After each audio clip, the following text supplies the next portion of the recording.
We're going to continue talking about spinning things and expand our language on rotating objects so it's similar to the language that we can use with things that are moving in a line. Last time we talked about angular displacement using that symbol theta.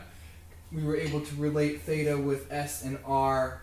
We know that theta in radians is S over R. So now we're going to try and talk about angular velocity and angular acceleration using the example of me moving on this swivelly chair. I don't have a lot of space, but I will swivel as best I can for us to understand rotation. So angular velocity is a change in angular displacement over time. So if we're looking at me, this is me on a swivelly chair from a bird's eye view, so the axis of rotation is coming out of the page.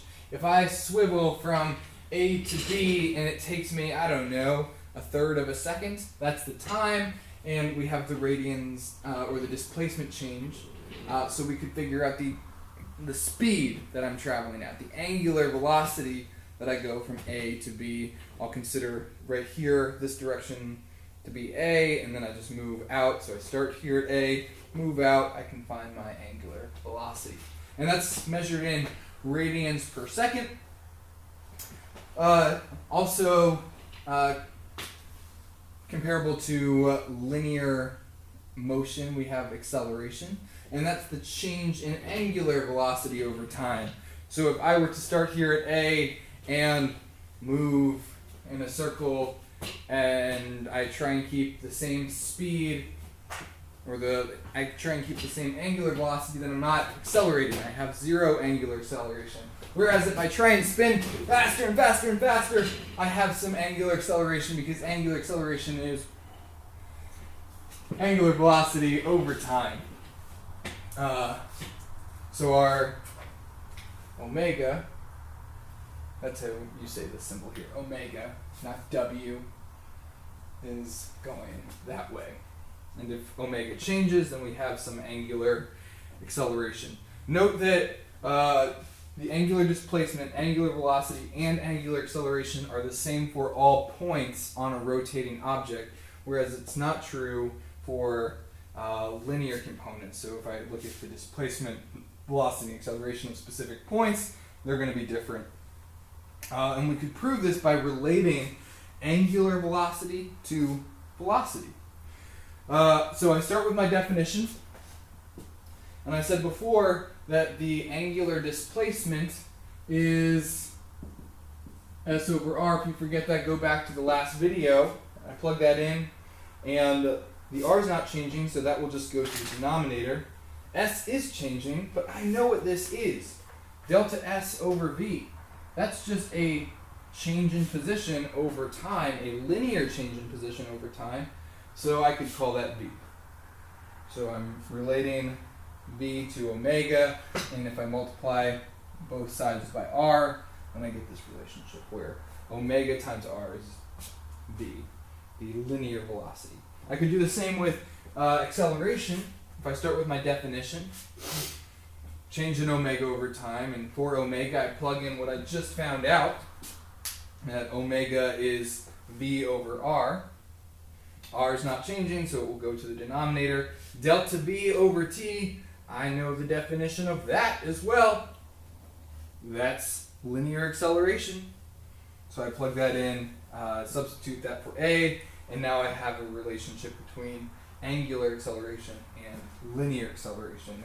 And to get it in this format, I just multiply both sides by R. Let me move you on over so that you can see this table where I provide a summary of the variables that we have in the linear components and angular components and the relationship between them for displacement, velocity, and acceleration. Pause the video, copy this table down. I just proved velocity and acceleration here. I proved this one last class. This is just a summary of everything that was said already put into a neat table. For sign conventions, we typically talk about omega being positive if you travel in this direction counterclockwise, and going clockwise would be negative. Now, you're free to define positive and negative just as you always have, but if you're going to go against conventions, you need to be careful about labeling them on any given problem. So, this will then follow that if we're speeding up in the clockwise direction, and I use CCW for counterclockwise and CW for clockwise.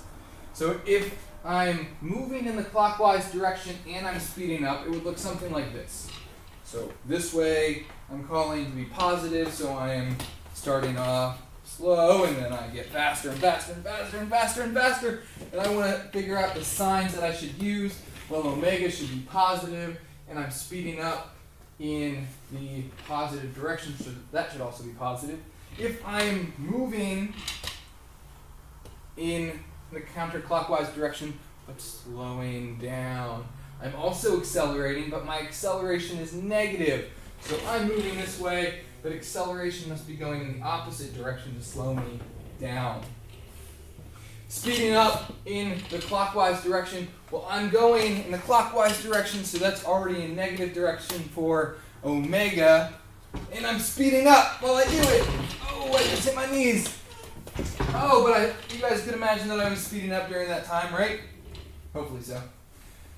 If I'm moving in this direction and speeding up, oh, hello, Bella, then my omega is negative, my acceleration is also negative. If I'm moving in the counterclockwise direction, but I'm slowing down, it must mean that omega is negative, but angular acceleration must be going that way in order to slow me down. Yeah. Go that way. Go play. Now, an object that is moving, rotating, and speeding up, we should figure that there are two different accelerations that are happening. One, we could think back to circular motion and remember, oh, if something's moving in a circle, there's some circular or there's some centripetal acceleration there, and that's pointed towards the center of the circle or towards the axis of rotation. But now we're saying that if the thing is speeding up or slowing down, remember in the circular motion topic, we only consider things that maintain some constant speed while they moved in a circle. So now they're speeding up or slowing down, so there's a tangential component of acceleration. So we know centripetal acceleration is v squared over r from circular motion. Now we know the tangential acceleration, which can be found in this table here. We related the angular acceleration to the linear. We came up with that equation. So we could solve for the total acceleration, which would be pointing in that direction, because these are both vectors. So that vector for AC plus that vector for AT gives us that direction for acceleration total. And to solve for that quantity, we could use Pythagorean theorem, do A total squared plus AT squared plus AC squared. And it would give us a numerical value. Hope you learned something. Hope you enjoyed seeing me spin in this swivel chair where there was not much space, but hope it was worthwhile for you to learn rotational mechanics. See you soon.